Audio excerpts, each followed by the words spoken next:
Hello అండి. నా పేరు డాక్టర్ కారెడ్డి శ్రీధర్ రెడ్డి. నేను general and laparoscopic surgeon and stapler specialist and laser స్పెషలిస్ట్‌ని.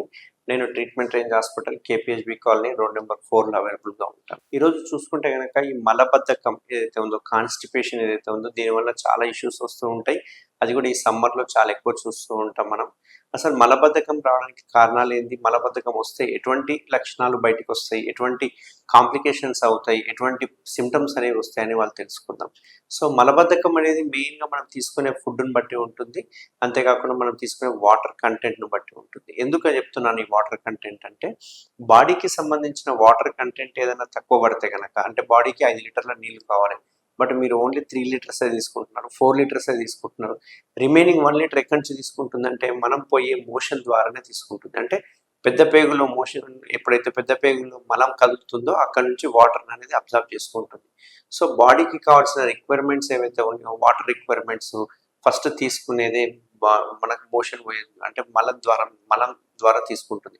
దీనివల్ల మలం అనేది గట్టిగా ఫార్మ్ అవుతూ ఉంటుంది. గట్టిగా ఫార్మ్ కావడం వల్ల అది బయటికొచ్చేటప్పుడు మలద్వారం నుంచి చీల్చుకుంటూ రావడము, లేకుంటే పెయిన్‌తో రావడం ఇట్లాంటివి చూస్తూ ఉంటాం. మనం తీసుకునే ఫుడ్‌ని బట్టి కూడా మలం అనేది ఎలా తయారవ్వాలనేది డిసైడ్ అవుతుంది. సో, మనం తీసుకునే ఫుడ్‌లో ఎక్కువ పీచు పదార్థాలు, ఎక్కువ ఆకుకూరలు, ఎక్కువ ఫైబర్ డైట్ తీసుకోవడం వల్ల ఈ మలం అనేది మంచిగా తయారవుతుంది. అట్లా కాకుండా ఎక్కువ ఫ్యాట్ కంటెంట్ ఎక్కువ తీసుకోవడం కావచ్చు, లేకపోతే ఎక్కువ డాల్డా కంటెంట్, ఎక్కువ ఆయిల్ ఫ్రై ఐటెమ్స్ తీసుకోవడం వల్ల మలం అనేది గట్టిగా ఫార్మ్ అవుతుంది.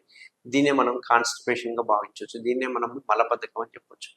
మామూలుగా ఈ మలద్వారం ఎలా ఉంటుంది అంటే, మన లిప్స్ ఎలా ఉంటుందో, ఈ లిప్స్ మాదిరిగానే మలద్వారం కూడా ఉంటుంది. సో, ఈ మలద్వారం అనేది ఒక లెవెల్ వరకే స్ట్రెచ్ అవుతుంది. అంతకంటే ఎక్కువ స్ట్రెచ్ అవ్వదు. సో, ఈ స్ట్రెచ్ అయిన దానిలోనే మనకు మోషన్ అనేది పాస్ అవ్వాలి. అట్లా కాకుండా మోషన్ హార్డ్‌గా ఫార్మ్ అయింది, గట్టిగా ఫార్మ్ అయిపోయింది అనుకున్నప్పుడు ఏమవుతుందంటే, ఈ మోషన్ మనం ముక్కోవడం వల్ల ఈ చీల్చుకుంటూ వెళ్ళిపోతుంది. అంటే మలద్వారాన్ని, మోషన్ పోయే ద్వారాన్ని, యానల్ కెనాల్‌ని చీల్చుకుంటూ వెళ్ళిపోతుంది. చీల్చుకుంటూ వెళ్ళిపోవడం వల్ల అక్కడక్కడ కట్స్ ఫార్మ్ అయితూ ఉంటాయి. అంటే చీలికలు అంటాం కదా! ఆ చీలికలు మనకు సోల్‌లో ఏదైతే కాళ్ళలో చీలికలు ఎలా అయితే ఫార్మ్ అయితాయో అక్కడక్కడ చీలిపోతూ ఉంటుంది. ఎందుకంటే మలద్వారం అనేది చాలా సెన్సిటివ్‌గా ఉంటుంది. బట్ మనం పోయే మోషన్ హార్డ్ మోషన్ ఉందనుకోండి, ముక్కడం వల్ల ఏమవుతుంది, ప్రెషర్ తోటి రావడం వల్ల అక్కడక్కడ కట్స్ ఫార్మ్ అయితూ ఉంటాయి. దీన్నే మనం ఫిషర్ అంటూ ఉంటాం. ఈ ఫిషర్ యొక్క సింప్టమ్స్ ఏముంటాయంటే, విపరీతమైన మంట, నొప్పి. అసలు ఎంత మంట, నొప్పి అంటే నెక్స్ట్ డే మోషన్ ఎళ్ళాలంటే పేషెంట్‌కి ఒక రకమైన ఏడుపు ఒకటే తక్కువ. ఏడుస్తూ ఉంటారు. నెక్స్ట్ డే మోషన్ ఎళ్ళాలంటే భయపడుతూ ఉంటారు. దాంతో కంట్రోల్ చేసుకొని నెక్స్ట్ డే మోషన్ ఎళ్ళడానికి భయపడి, మోషన్ కూడా పోకుండా ఆపుకుంటూ ఉంటారు. దీనివల్ల మోషన్ ఉన్న వాటర్ ఇంకా అబ్జార్బ్ అయిపోయి మోషన్ ఇంకా హార్డ్‌గా ఫార్మ్ అవుతూ ఉంటుంది.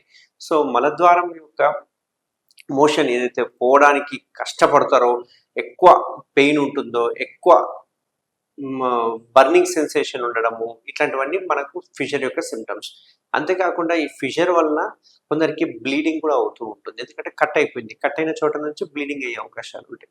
ఈ బ్లీడింగ్ కూడా కొందరికి స్టార్టింగ్‌లో పడుతుంది. కొందరికి మోషన్ పోయేంత ద్వారమంతా పడుతుంది. స్ట్రీక్స్ ఆఫ్ బ్లడ్ అన్నట్టు.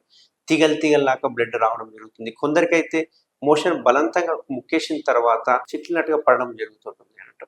సో, మోషన్‌లో బ్లడ్ పోవడానికి కూడా మనం ఫిషర్ యొక్క లక్షణంగా తీసుకోవచ్చు. చాలామంది మోషన్‌లో బ్లడ్ పడంగానే కంగారు పడిపోయి నాకు పైల్స్ అయిపోయినాయి అని చెప్పి బాధపడుతుంటారు, భయపడుతూ ఉంటారు. బట్ ఫస్ట్ సింప్టమ్ ఏదైతే ఉందో, మోషన్ పోయే ద్వారంలో గనక కట్ అయిపోతే గనక మనకు ఫస్ట్ సింప్టమ్ ఉండేది ఎక్కువ విపరీతమైన పెయిన్, మంట, నొప్పి, అంతేకాకుండా బర్నింగ్ సెన్సేషను, దాంతో పాటు బ్లీడింగ్ పడడము, మోషన్ యొక్క పోయే ద్వారం దగ్గరికి అయిపోవడము. మనం ఏ పని చేసినా గానీ కాన్సంట్రేషన్ అంతా మలద్వారం దగ్గరికి, యానల్ కెనాల్ దగ్గరికి వెళ్ళిపోతుంది. అంత విపరీతమైన మంట, నొప్పి. డే అంతా కంటిన్యూ ఉంటుంది. కొందరికి 2, 3 అవర్స్ వచ్చి ఆగిపోతూ ఉంటుంది. మళ్ళీ మోషన్ పోయినప్పుడు మళ్ళీ స్టార్ట్ అవుతూ ఉంటుంది. మోషన్ ఫ్రీగా పోయినప్పుడు ఎటువంటి బాధ ఉండదు. ఎటువంటి సింప్టమ్స్ ఉండవు. ఎప్పుడైతే మోషన్ హార్డ్‌గా పోయిందో మళ్ళీ కట్ అవ్వడం జరుగుతుంటుంది. దీన్నే అక్యూట్ ఫిషర్ ఇన్ యానో అంటుంటాం. ఫిషర్ ఇన్ యానో అని చెప్పి అంటుంటాం. ఈ ఫిషర్ ఇన్ యానోస్ ఏవైతే స్టార్ట్ అయినాయో ఒకసారి లైఫ్‌లో, అవి మళ్ళీ మళ్ళీ పదే పదే కట్ అవ్వడము, అతుక్కోవడము, కట్ అవ్వడం, అతుక్కోవడం జరుగుతూ ఉంటుంది. ఆ కట్ అయ్యి అతుక్కున్న చోటల్లా ఒక చిన్న ముద్దలాంటి చర్మము సాగడం జరుగుతుంటుంది. దీన్నే మనం స్కిన్ ట్యాగ్స్ అంటుంటాం. ఆ స్కిన్ ట్యాగ్‌ని చూసి చాలామంది పైల్స్ అని అనుకుంటూ ఉంటారు. బట్ అవి ఒక స్కిన్ ట్యాగ్, ఒక ముద్ద అంతే. అది ఏందంటే ఆ ఫిషర్‌ని అంటే క్లోజ్ చేయడానికి అక్కడ ఆ పార్ట్‌లో ఉన్న స్కిన్ అట్లా తయారవుతూ ఉంటుంది. దాన్నే మనం స్కిన్ ట్యాగ్ అంటాం. ఈ స్కిన్ ట్యాగ్ వల్ల ఎటువంటి పెయిన్ ఉండదు.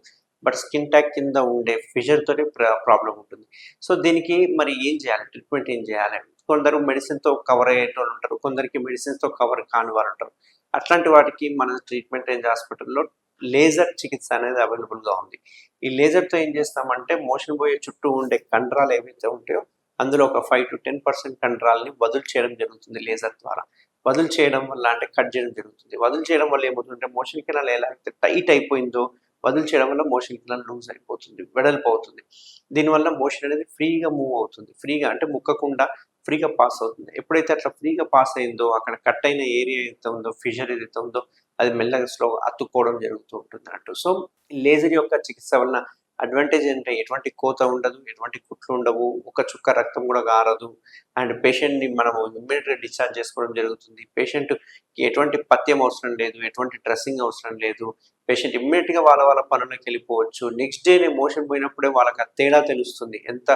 మోషన్ ఎంత ఫ్రీగా పాస్ అవుతుందనే తేడా తెలుస్తుంది. కాబట్టి ఇది 100% సక్సెస్‌ఫుల్‌గా చేసుకోవచ్చు. కాస్మెటిక్‌గా ఉంటుంది. ఎటువంటి డిస్ఫిగరేషన్ ఉండదు. ప్లస్ దీనివల్ల ఇంకో అడ్వాంటేజ్ ఏందంటే లేజర్ వలన ఎంత ప్రిసైజ్‌గా ఉంటుంది అంటే మళ్ళా చాలా మందికి డౌట్స్ ఉంటాయి. ఏంటంటే ఒకసారి లూజ్ చేస్తే మోషన్ ఆగదేమో, అట్లే ఎళ్ళిపోతదేమో, డైపర్ పెట్టుకోవాలేమో. బట్ లేజర్‌లో అడ్వాంటేజ్ ఏంటి అంటే ప్రిసైజ్‌గా కట్ చేస్తాం. ఎన్ని ఫైబర్స్ కట్ చేయాలో అన్ని ఫైబర్స్ కట్ చేస్తాం కాబట్టి దీనిలో ఎటువంటి మోషన్ కంట్రోల్ కాకపోవడం అనే క్వెషన్ అనేది ఉంటది. సో, ఎవరికైనా గనక మోషన్ పోయే ద్వారం దగ్గర విపరీతమైన మంట గాని, నొప్పి గాని, బ్లీడింగ్ పడుతున్నా గాని, నెక్స్ట్ డే మోషన్ పోవాలంటే భయమైతున్నా, ఏడుస్తున్నా గాని ఇట్లాంటి వాళ్ళు నన్ను ఖచ్చితంగా కన్సల్ట్ అవ్వండి. దీన్ని మనం ఎగ్జామినేషన్ చేసుకొని ఒకవేళ ఫిషర్ ఉంటే గనక దానికి పర్మనెంట్‌గా చికిత్స అందించొచ్చు. అది కూడా లేజర్ తోటి. సో, నేను ట్రీట్మెంట్ రేంజ్ హాస్పిటల్ అవైలబుల్ ఉంటాను. ఈ సింప్టమ్స్ ఉన్న వాళ్ళు తప్పకుండా కన్సల్ట్ అవ్వండి. Thank you very much. Thank you Sridhar Reddy sir. Thank you doctor Sridhar Reddy sir. Thank you Sridhar Reddy sir. Thank you Sridhar Reddy sir. Thank you Sridhar Reddy sir. Thank you Sridhar Reddy sir. Thank you Sridhar Reddy sir. Thank you Sridhar Reddy sir. Thank you Sridhar Reddy sir. Thank you Sridhar Reddy sir.